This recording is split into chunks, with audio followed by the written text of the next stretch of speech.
we've got a family here, and so we're gonna do some clicker training that I'm gonna show you. Now, if I was worried about his reactivity, like if he lunged at people, I would be, that's where the place is. The place, what's wrong with me today? The playground.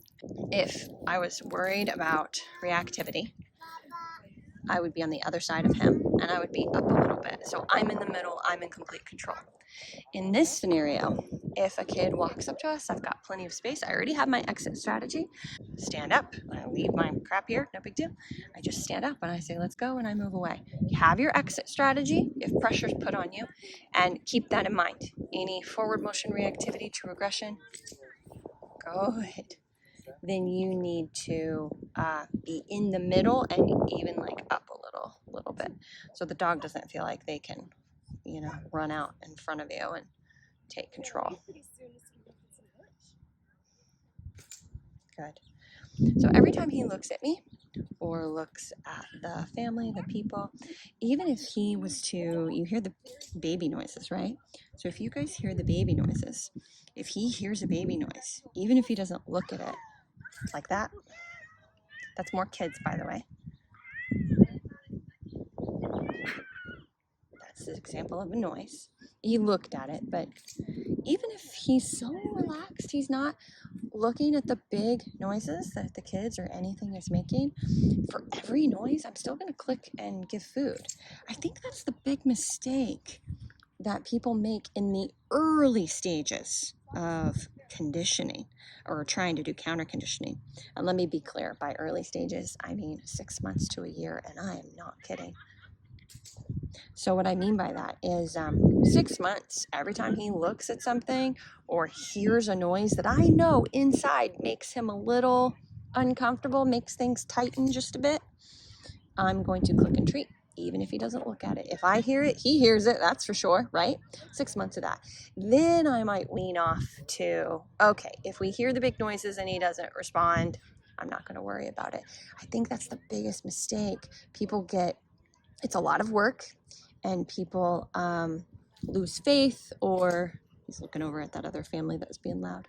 People lose faith in clicker training. It's or just marker training, food training, conditioning, whatever you want to call it. It's counter conditioning because it takes so long, and because they're only clicking when it's tough. Don't only click when your dog looks at the scary noise. You click when the scary noise just happens. I don't mean scary. I mean, it could just be a little angsty, And so he's just, every time he looks, it's a guy's voice, which is scarier for him. I'm going to wait a second. They're coming towards us. The reason I waited a second, oh, there you go, is because I had to double click that time. It's because of the amount of pressure he felt. So if I wait a second, he realizes they're not coming towards him, and he relaxes. So anyway, do not just click or say your marker word good or yes and give food when it's hard. You're supposed to do it when it's easier. How else are you supposed to build the good habit? He was just looking at someone rifling through their food. There's the woman with the boy with the soccer ball. See? Oh, too much. I'm going to wait a second. Oh, guy walking up to collecting trash. See, I hope this gives you a really good, oh, okay. All right. Hey, good. That was Ecollar. Oh, okay. There it is. No. Pressure. Sit. I tried 2 Ecollars. Sit. Good. Down. I might need to get up and move. Hey. Shh. We're going to chill for a second. So no food. We're going to chill. This is another mistake I think people make. They try to use food to get the dog's attention. When they reached that point, it's a bad idea. When they're over threshold, it's a bad idea. No. Good. Look at the hips. I want them to twist back towards me. There we go. Good. Oh, now I got a little bit of I got a little focus. Now I'm going to reward focus again and see if that works. Hey, you're all right. that was a touch instead, but I didn't hit him. It was not heavy at all. It just surprised him because he's nervous. Good. So you can hopefully see how so many people, myself included, can make mistakes about when they reward kid noises and how soon they reward. He did glance back at it. He's using his nose too. I like that. Did you guys see that? Okay, so let's break down with what happened with the man checking the trash cans.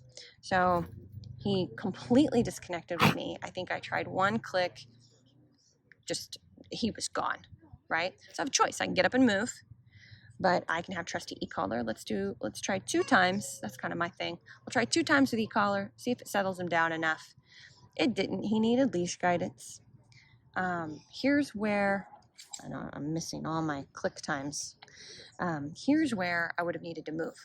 If that guy had lingered for longer, we would have needed to give some distance. Another guy. Or if that guy had come at us for some reason, obviously you get up and move it. But I hope that. This is another guy, so I'm so happy that I get to work off a different type of guy.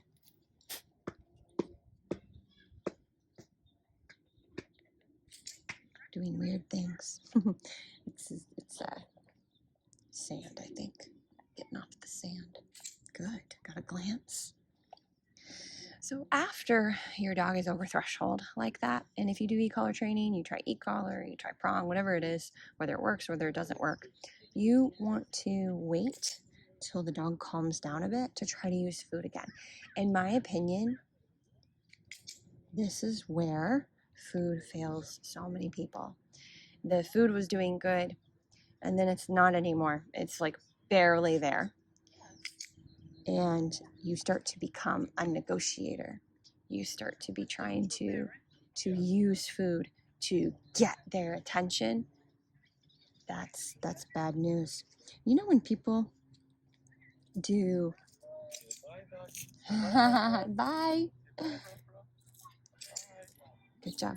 No. We're gonna wait because of that. We're gonna wait a second. He's doing great. He's not gonna listen to this yet. We're gonna wait. You know what I could do? Let's go and draw him into me. Oh, that still didn't even work. Okay, that's all right. Sit. We'll just chill then.